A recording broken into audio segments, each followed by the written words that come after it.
또 piense có con ghé ngăn ri ho ghé pi baro shirta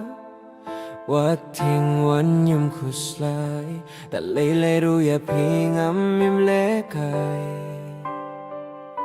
có con ghé ba lei yang pi shule sarong kat ba ya pi nga dang imon pit hola shay yo lap kut kavali di tim don shok ki ban tre ya pi bad hang ta pin sa ong hang no ka siang krong jong nga kadon to piense nga ko kong ngan ri ho ya pi baro shirta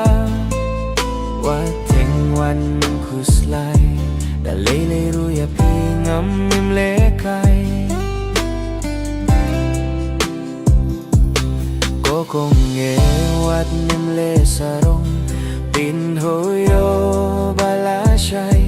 marway pi hap ban song junom ko kong ge to tre noyang nga kan ba por kadang biang purai api badiang nga to piang se nga ko kong ge ngan ri hoy api baro shirta wa ting wan khuslai da lei ru ya pi ngam mim le kai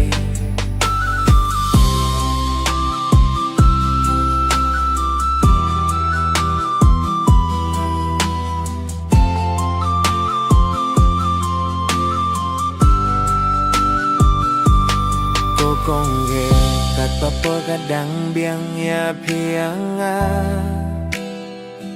ya jin ngin ya pen schem no menta nang bahaswa bangin sim ya kerdan long ilong pa bangin la bante ya long ing long sam ka bapura to piang se nga ko kong ngan ri ho ya pi baro shirta wat wat nhum khuslai da le ru ya pi ngam mim le kai